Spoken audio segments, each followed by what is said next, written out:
Welcome everybody, this is BlackBox Realities. I know you haven't seen a lot of videos from us in the past. However, we got something in the mail today and I squealed like a toddler and absolutely demanded that we shoot a video on this because I know that we've got people following a lot of the virtual reality work that we're doing. It's been a hot topic in the VR world. The #1 complaint about VR is the cable that's attached to the headset, and so when we finally got our TPCAST in today, I got really excited and said we're gonna do a very stereotypical unboxing video. I'm not a fan of unboxing videos, however, in this particular case, I'm willing to make an exception because this thing promises to be awesome. I'm not convinced yet, so we're gonna see exactly what it takes to set this up, what comes in the box, and if this is a pain or if it's a gain. All right, so let's just get right to it.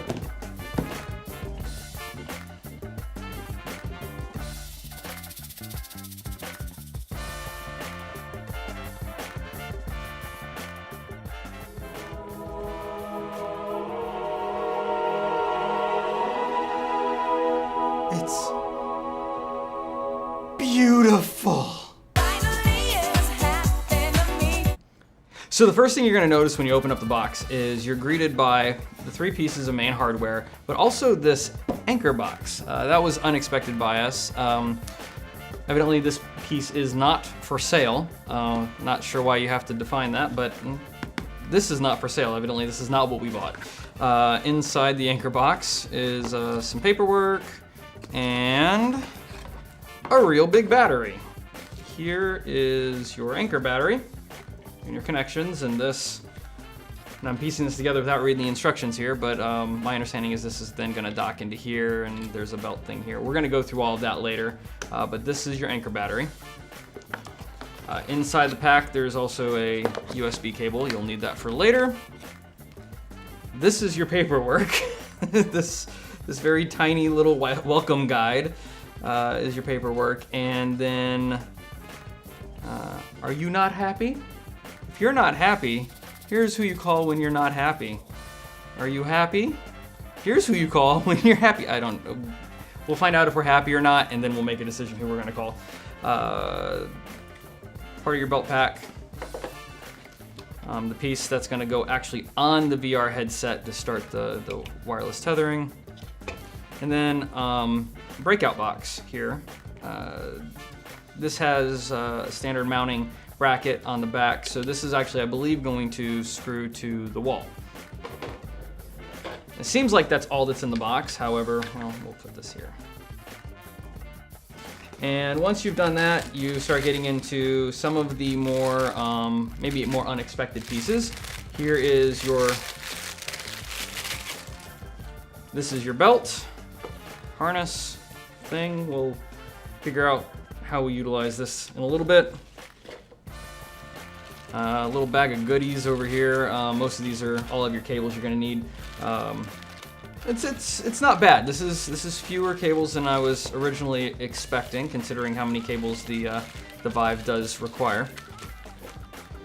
And another little box. Let's see. Okay, so this is that wireless hub that you're going to need. Obviously, the wireless system does have to transmit somehow, and so it looks like this is what we're going to be working with here. Those are some serious looking antennas on a tiny little Wi-Fi hub, but you know, you are going to be transmitting quite a bit, so we'll get to that. Just a few more cables in there, and that is it. Oh, bigger paperwork is actually in the very bottom of the box. Here's your big paperwork here. So warranties and safety regulatory guide, but this I think is what we're looking for. This is gonna be our user guide and installation. So let's get this thing hooked up and see what it's really gonna take to get that cable away from the VR headset.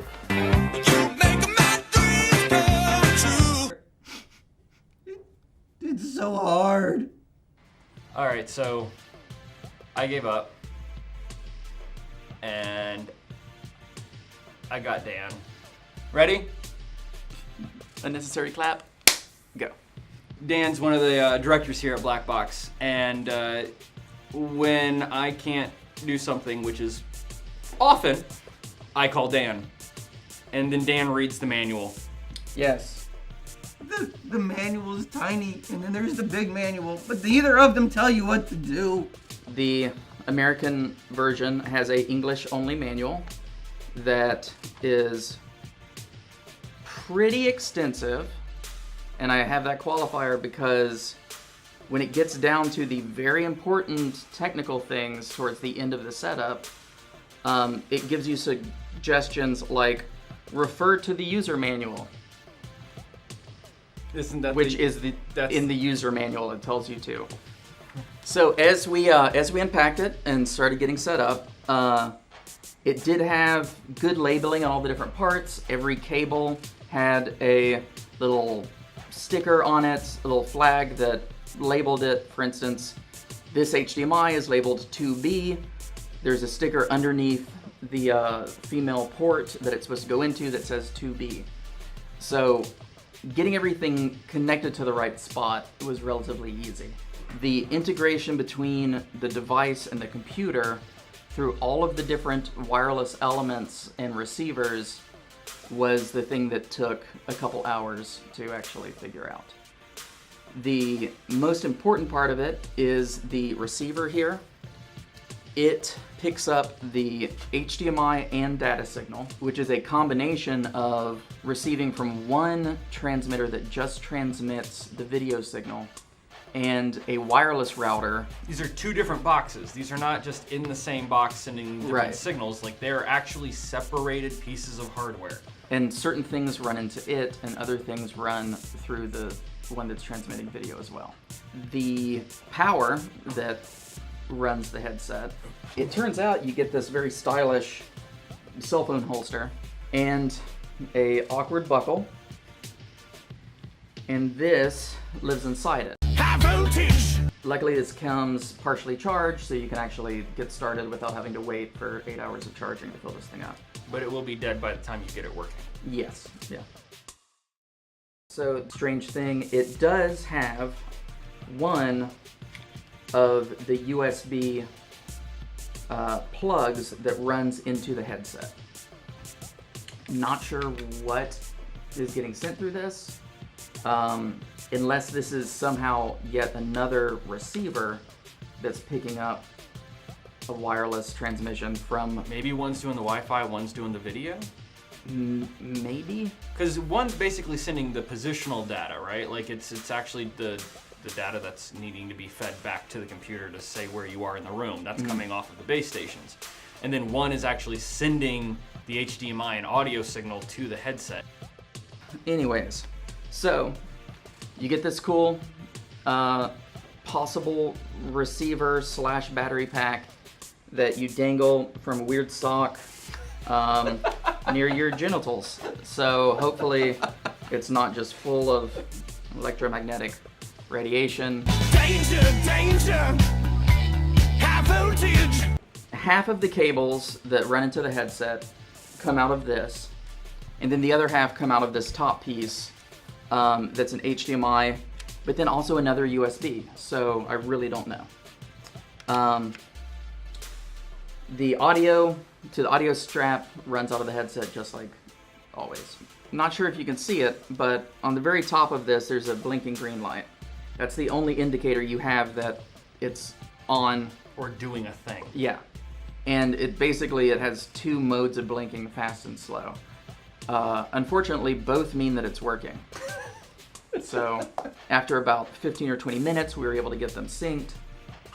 But then the long struggle was getting video to actually show up on the HMD. SteamVR found the headset, it was tracking. No errors. Yeah, you could no feedback. Open an application and the desktop mirror view would show headset movement and tracking, but we would get no signal. It took a reinstall. It took basically dismantling everything, plugging it back in. So many cables. And then finally a restart. So after about 45 minutes, it just started working. That was until we tried moving it to another computer. Then we found out that you have to go through the entire process again. We had to reset up the wireless router. And we found out that on their website they have 2 different versions of this setup software. One is new and works, and one is old and just doesn't work at all. So thanks for hosting both. Yeah, make sure you get the right one. After we finally got it going, it works well. It does work well. I have to give it credit. It is not, even with the belt and the weird battery pack, it is not cumbersome at all. I'm thankful that the battery pack is removed from the headset because the additional weight is minimal. It's noticeable. You do notice it if you've spent a lot of time in a Vive, and you go, oh yeah, this is a little bit heavier, but you don't feel any strenuous weight on your neck. It works. It works really well. We have a pretty large studio here at BlackBox, and so we're gonna try eventually do some distance testing with it.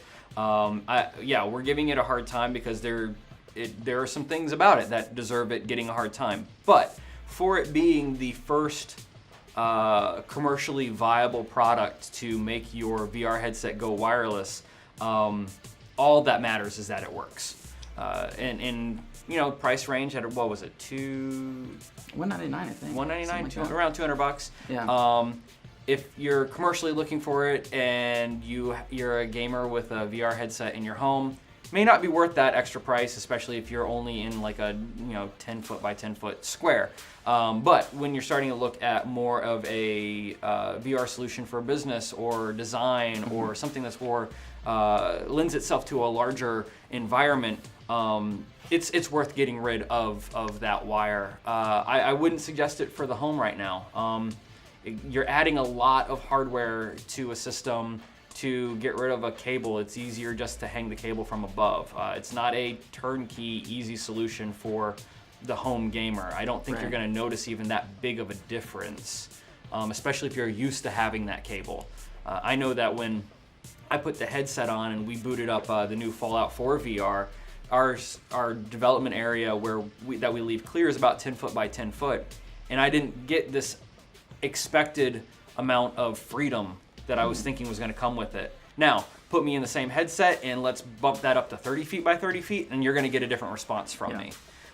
So I'm excited about it. It does work. That's something to celebrate. But it doesn't mean that it doesn't come with its fair share of caveats. It's so hard.